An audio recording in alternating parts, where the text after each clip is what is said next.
ఎర్రగొట్టే కారం రంగు రుచి ఆచి కారం పొడి. హైదరాబాద్ మల్కాజ్గిరి సఫిల్గూడ అమ్మవారి గుడిలో అపవిత్ర ఘటన చోటు చేసుకుంది. ఆలయ ప్రాంగణంలో అనుచిత చర్యలకు పాల్పడ్డ వ్యక్తిని స్థానికులు గుర్తించి దేహశుద్ధి చేసి పోలీసులకు అప్పగించారు. పోలీసులు నిందితుడిని అదుపులోకి తీసుకుని విచారణ చేపట్టారు. ఆలయంలో శుద్ధి చేస్తూ సంప్రోక్షణ కార్యక్రమాలు ప్రారంభించారు. ఈ చర్యతో హిందూ సంఘాలు బగ్గుమంటున్నాయి. దీనిపై బీజేపీ నేత చీకుటి ప్రవీణ్ స్పందించారు. యువకుడిపై కఠిన చర్యలు తీసుకోవాలని హిందూ సంఘాలు డిమాండ్ చేశాయి.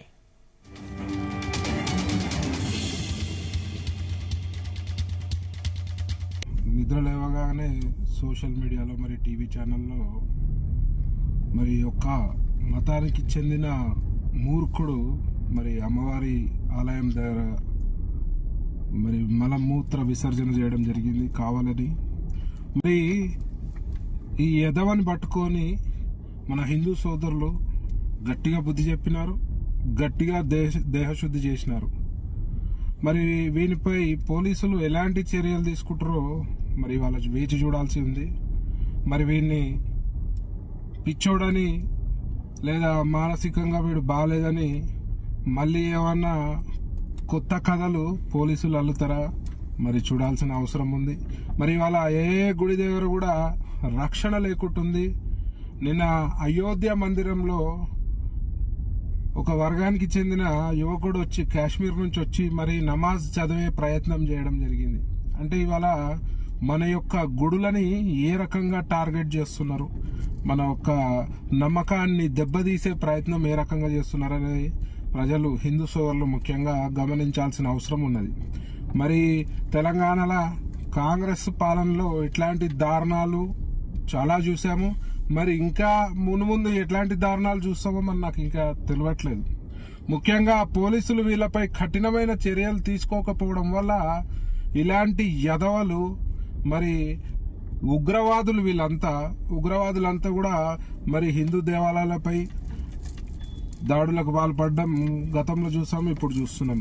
మరి దీన్ని తిప్పికొట్టే ప్రయత్నంలో హిందూ సోదరులు కూడా బాగా సంఘటితం అవుతున్నారు. మరి అలా వాడికి బాగా దేహశుద్ధి జరగడం జరిగింది. మరి ఇలాంటి సంఘటనలు కాకుండా మరి కాంగ్రెస్ ప్రభుత్వ హయాంలో పనిచేసే పోలీసులు మరి హిందూ సోదరులకు ఎలాంటి హామీ ఇస్తారని చెప్పి నేను ప్రశ్నిస్తున్నాను. శ్రీరామ్ ఎర్రమిట్టి లోపల జరిగిన సంఘటన చాలా బాధాకరమైన విషయం. మాత సంతోష్ టెంపుల్ దగ్గర ఒక ముస్లిం వ్యక్తి టోపీ పెట్టుకొని వచ్చేసి మాత దగ్గర అక్కడ బాత్రూమ్ పోవడం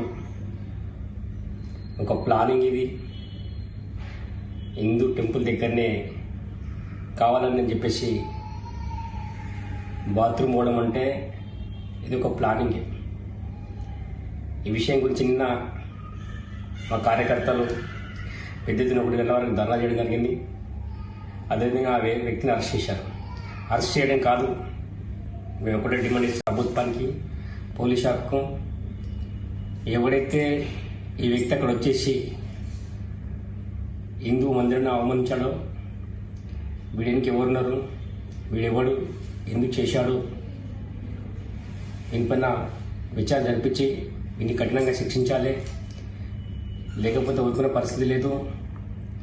ఇప్పుడు అన్ని సంఘాలకు సంబంధించిన కార్యకర్తలు అక్కడ ఎర్రమెట్టుకు రావడానికి సిద్ధంగా ఉన్నారు. మరి పోలీస్ యంత్రాంగం దీని గురించి సీరియస్ ఆలోచించాలి. లేదంటే విషయం పైన పెద్ద ఎత్తున కార్యక్రమం గురించి మేము ఆలోచిస్తామని చెప్పేసి ప్రభుత్వానికి హెచ్చరిక ఇస్తున్నాం. అంతేకాదు ఏ విషయంలోనైనా కానీ ఎవడన్నా హిందూ సంఘటన లోపల హిందువులపై దాడి చేసినప్పుడు కానీ మందిరంపై దాడి చేసినా కానీ వీడి పిచ్చోడు, వీడికి మధ్యస్థిత లేదని చెప్పేసి సర్టిఫికేట్ తీసుకుంటారు ప్రభుత్వం. అవన్నీ కాకమ్మ కథలు పక్కన పెట్టేసి వీడికి ఎవరున్నారు, వీడు ఏ ఆలోచనతో అక్కడ వచ్చి గలీజ్ పని చేయడం జరిగింది, విచారణ చేయాలి, సీరియస్ యాక్షన్ తీసుకోవాలి, లేకుంటే బాగుందని చెప్పేసి హెచ్చరిక ఇస్తుంది విశ్వ పరిషత్.